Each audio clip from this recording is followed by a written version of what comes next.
아무리 좋은 식단을 해도 좀 크게 변화가 일어나지 않는 것을 좀 보게 된 것 같습니다.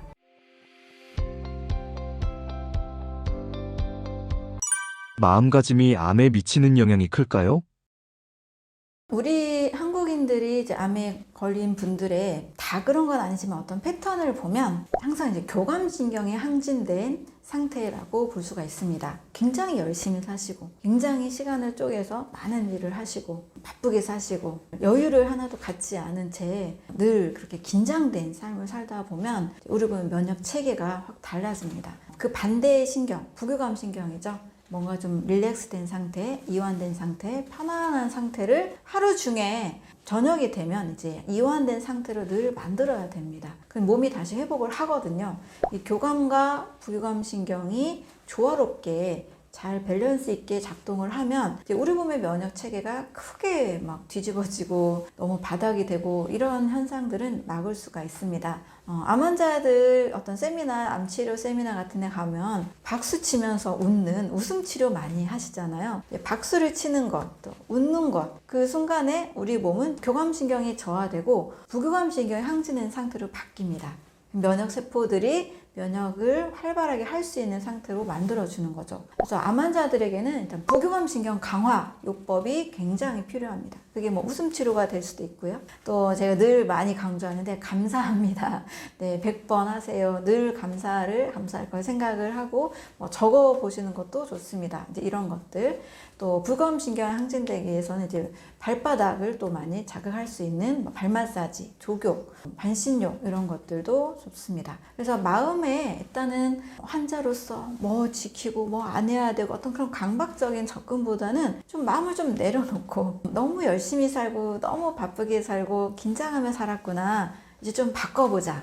나의 삶을 조금은 여유 있게 현재 내게 주어진 것들을 좀 좋아하고 기뻐하고 감사하면서 좀 현재에 집중하는 삶, 여유로운 삶, 이렇게 좀 편안하고 행복한 마음 먼저 만들어져야 그 다음에 몸도 이제 면역 체계도 안정적으로 자리 잡힙니다. 물론 몸이 좀 편해져야 마음이 편해져요. 이것도 물론 틀린 말은 아니에요. 너무 맞는 말씀입니다. 그러나 이것에만 의존을 하다 보면 몸의 상태에만 계속 집중하게 되고 신경이 온통 거기로 쓰이게 되고 음식 하나하나를 너무 따지고 가리게 되는 강박에 쌓이기가 쉽거든요. 건강한 몸이 될 수 있다. 내 몸의 세포는 늘 바뀔 수 있다. 나는 건강한 몸으로 회복될 수 있다. 이런 좀 안심을 하시면서 내가 좋아하는 것, 즐거운 것, 좀 신경을 내 몸에 집중하지 않고 내가 좋아하는 그 어떤 다른 것에 집중을 하다 보면 오히려 몸이 더 안정화가 되고 질서가 잡히는 형태로 면역계가 다시 활발하게 움직이게 됩니다. 그래서 암 환자분들은 저는 일단 마음 상태를 좀 편안한 마음 상태, 또 뭔가 좀 즐거운 다른 어떤 대상이나 다른 것에 좀 신경을 쓰시는 것을 너무 중요하게 말씀을 드리고 있습니다. 폐암 사기를 이겨낸 분은 어떤 마음가짐이셨나요? 이분 같은 경우는 환자 같지 않다라는 느낌이 첫 번째 굉장히 강하게 들었습니다. 뭐 폐에 물도 차고 뭐 암 수술까지 하시고 말기고 뼈까지 전이된 상태를 하셨는데 일단 첫날 오셨을 때도 사실 그렇게 암 환자 같은 느낌이 많이 없으셨고 난 다 내려놨다라고 말씀을 하셔서 좀 상당히 인상적이었습니다. 뭐 그동안 열심히 잘 살았고 자녀도 잘 키워서 이렇게 뭐 오래 살지 않아도 괜찮아요 라는 생각도 마음에 좀 가지고 있으시더라고요. 그렇다고 살고 싶다는 의지가 없는 건 아니셨고요. 약간 내려놓는 마음 상태에서 내가 뭐 영양과 또 해독에 집중하고 싶다. 식단을 이렇게 좀 받고 싶다라는 안내를 좀 받으러 오신 상태였습니다. 성격 자체가 굉장히 좀 호탕하고 좀 낙천적이시고 에너지가 많은 이제 분이셨어요. 비교적 약간 강박이나 굉장히 불안이나 어떤 그런 것들이 비교적 그렇게 크지 않은 상태였었습니다. 그래서 일단 성격적으로도 긍정적이고 낙천적이고 이런 성격들이 암 치료에 상당히 이제 도움이 많이 되는 것 같습니다. 이런 이야기를 해주시는 이제 선생님들도 계시죠. 외국에서 암에 걸렸을 때와 이제 한국인이 암에 걸렸을 때 상당히 반응이 다르다고 하잖아요. 암에 걸릴 수도 있구나, 뭐 내가 좀 암이 왔구나 이렇게 좀 편안하게 외국 사람들이 받아들이는 반면 한국인은 뭔가 정말 다 세상이 무너질 것 같고 너무 이게 고통스러워하고 너무 불안과 두려움이 너무 극대화가 되는 이런 반응을 이제 한국인들이 많이 보여준다는 내용들도 있습니다.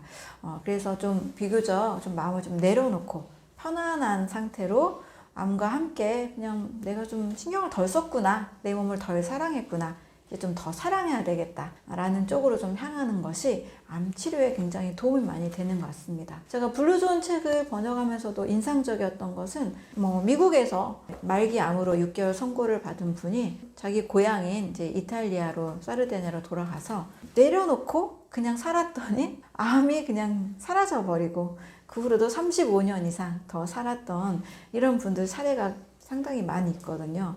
그래서 암은 사라질 수도 있다. 암이 나를 죽이는 게 아니다. 마음을 좀 편안한 상태로 오히려 좀 내려놓고 긍정적으로 접근하시는 것이 치료에는 훨씬 더 좋다라고 말씀을 드립니다. 암 치료를 망치는 최악의 마음가짐은 무엇일까요?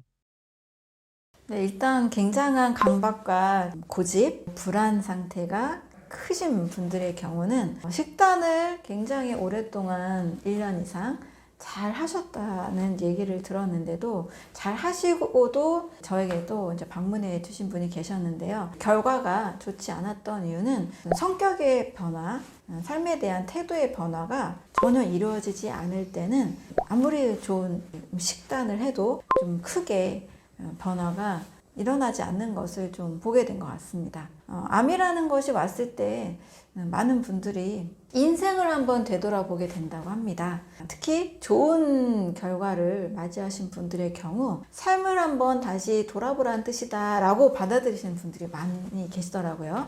그래서 나는 180도 달라졌어요 라고 말씀하고 계세요. 마음 트레이닝을 많이 하시는 분들의 경우도 예전은 굉장히 강박이 심하고 불안이나 너무 열심히 살았던 이런 것들이 일단 스탑하라는 뜻으로 받아들였다라고 얘기를 하십니다. 나를 돌아보고 가족을 돌아보고 또 인생을 한번 다시 돌아보고 재정비를 하면서 이제 태도를 확 바꾸신 거예요. 그래서 강박의 삶이 좀 여유 있는 삶으로 이제 불안과 두려움이 좀 내려놔지고 당장 좀 내가 아프고 좀 나빠지더라도 그래도 일단 사는 동안 행복하게 살아야겠다. 가족들과 함께 즐거운 시간, 의미 있는 시간을 만들어야겠다.